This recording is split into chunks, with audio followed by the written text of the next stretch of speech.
Ils nous ont donné rendez-vous dans cette immense forêt, aux confins du pays. Ne vous fiez pas à l'uniforme, ces hommes n'appartiennent pas à l'armée régulière.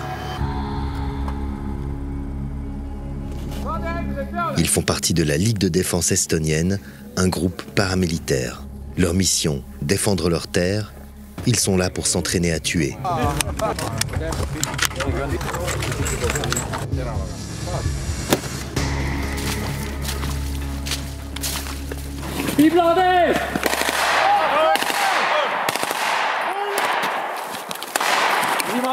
Les tirs sont à balles réelles. L'adversaire aujourd'hui, ce sont ces cibles dissimulées dans la forêt. Mais dans leur tête, l'ennemi a un nom. Vous savez qui a attaqué l'Ukraine? La Russie, évidemment. Et on vit juste à côté. Vous pensez que l'Estonie est la prochaine cible de Vladimir Poutine? Je ne pense rien, mais je dois juste être prêt à ça. Le major Kenner est une légende en Estonie. Cet ex-militaire a servi en Irak et en Afghanistan. Le week-end, il entraîne ses simples citoyens. Ils sont vendeurs de sauna, enseignantes ou psychologues. Pour eux, la question n'est pas de savoir si la Russie attaquera, mais quand elle le fera.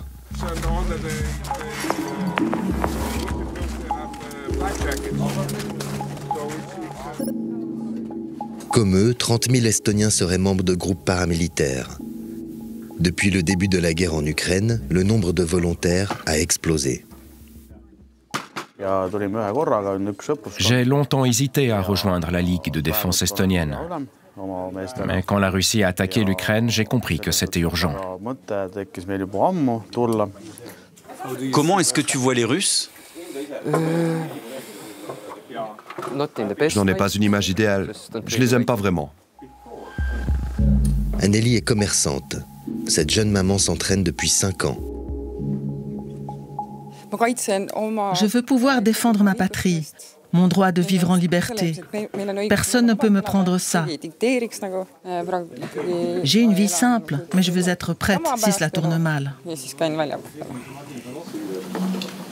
Andrés, lui, est employé communal. À 53 ans, il a connu l'occupation soviétique. Ce père de 3 enfants a été enrôlé de force dans l'armée rouge avant la chute du communisme. Pas question de céder 1 centimètre carré aux Russes. Il s'entraîne presque tous les week-ends. Je suis content de me battre contre eux. Je préfère me battre en homme libre que vivre une vie d'esclave.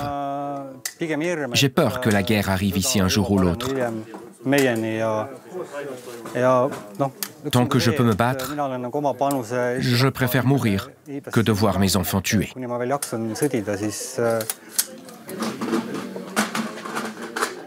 Mais avec une population comparable à la Suisse romande, quelques milliers de civils estoniens, même entraînés, pourraient-ils vraiment résister face à l'armée russe?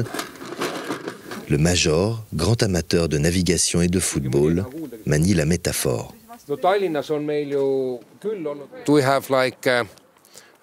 C'est comme au football. On joue à la maison. On connaît les gens, on connaît notre terrain, nos forêts, nos mers. On est chez nous. Ils devraient avoir peur de venir dans ma forêt. Moi, je n'ai pas peur dans ma forêt.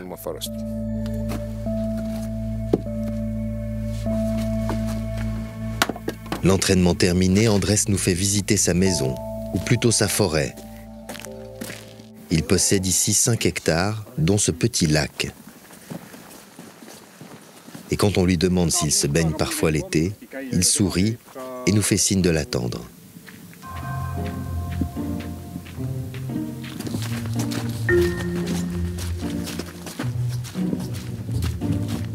Andrés veut nous montrer que les Estoniens n'ont peur de rien.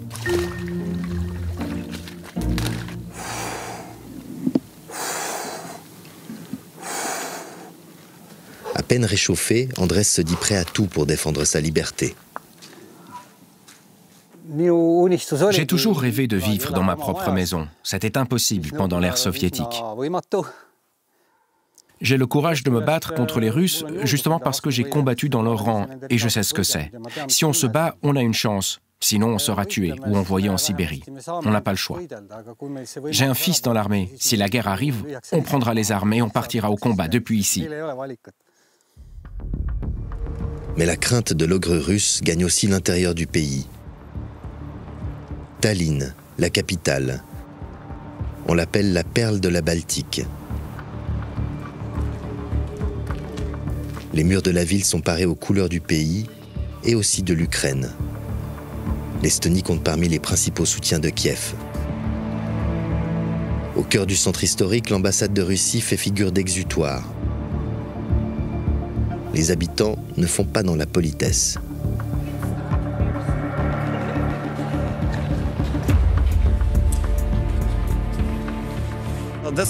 C'est le problème avec la Russie. Vous ne savez jamais ce qui va arriver après. On continuera à se battre contre le régime de Vladimir Poutine jusqu'à ce qu'il soit mort. Alexander est un émigré russe. Tombé amoureux de l'Estonie, il y vit depuis 7 ans. Je me sentais en sécurité complète, je peux dire, au début de ma vie ici en Estonie. Depuis le début de l'invasion en Ukraine, chaque jour, plus ou moins, je sens que la Russie peut très possiblement tourner ses ambitions malades vers l'Estonie et vers la Lituanie, vers Lettonie, vers Pologne. Depuis quelques jours, d'étranges panneaux sont apparus au bord des routes. On y voit ce qui est dans toutes les têtes, une ville qui s'imagine déjà sous les bombes. Dans les faubourgs de la capitale, des ingénieurs s'activent pour empêcher que ce cauchemar se réalise. Chez Milrem Robotics, on développe des drones terrestres. Ils défendront le pays en cas d'invasion. Sur le parking de la société, on assiste alors à une improbable démonstration. Comme ça, ce robot n'a pas l'air bien dangereux. Mais il est dopé à l'intelligence artificielle, capable de combattre de manière autonome. Il peut aussi être équipé avec des armes de guerre.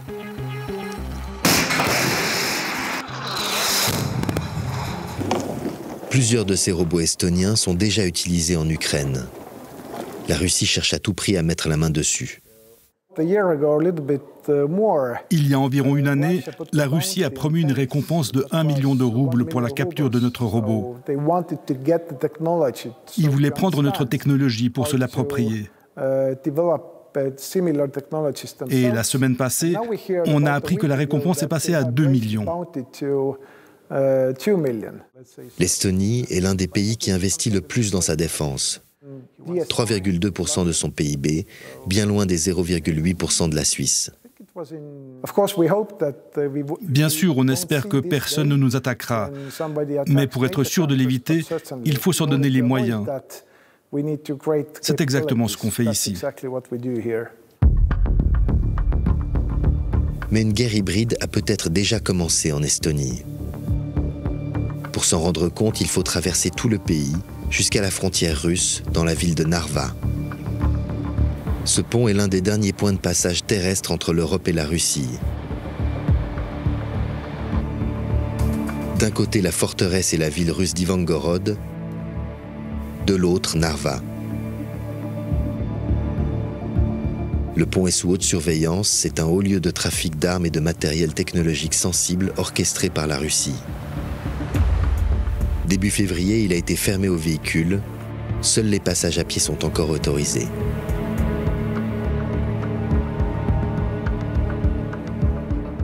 Sur 75 km, le fleuve Narva dessine la frontière.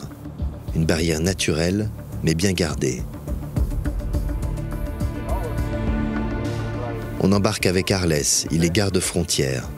C'est lui qui surveille cette zone ultra sensible et bientôt ultra militarisée. L'Estonie vient d'annoncer la construction de 600 bunkers le long de sa frontière.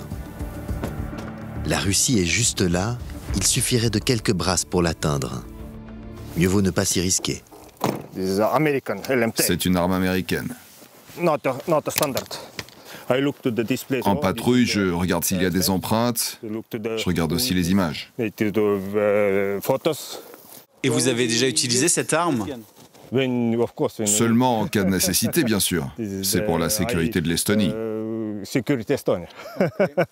quoi le dispositif de sécurité ici ? Il y a des caméras ? Oui, on a des caméras, dissimulées dans la forêt, et aussi des systèmes de radar. Et bien sûr, il y a les patrouilles en voiture et à pied. Rien à signaler sur la frontière. Pour Arles, qui a grandi ici, l'autre côté de la rivière, c'est aujourd'hui une terre inconnue. Je n'ai pas d'amis du côté russe. Je ne sais rien de cet endroit. Vladimir Poutine? Évidemment, c'est quelqu'un de mauvais. Mais Vladimir Poutine a de nombreux soutiens à Narva. Ici, 95% de la population est russophone. Ce jour-là, un petit groupe vient se recueillir autour de ce socle. Une statue à la gloire de l'armée rouge trônait ici.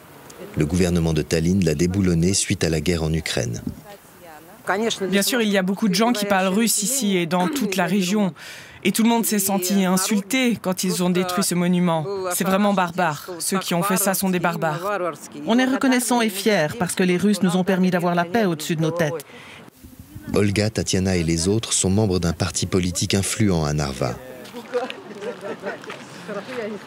Son mot d'ordre, préserver l'amitié avec la Russie et stopper l'aide militaire à l'Ukraine.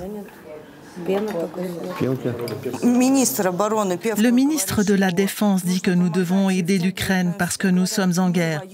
Mais la guerre est là-bas. Ce n'est pas notre guerre.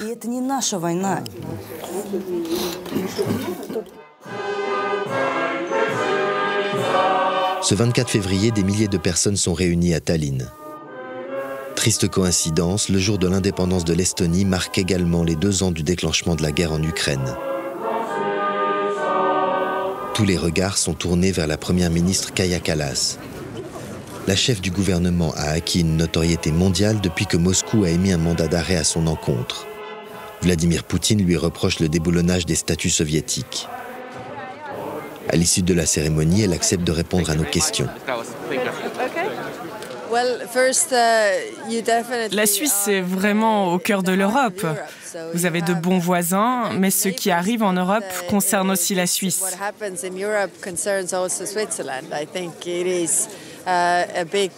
Nous avons la chance d'avoir la paix en Europe, mais nous devons tout faire pour la préserver. Comment vous vivez ce mandat d'arrêt contre vous? Leur but est de me faire peur. Mais la meilleure réponse, c'est de ne pas avoir peur. C'est comme ça qu'ils agissent.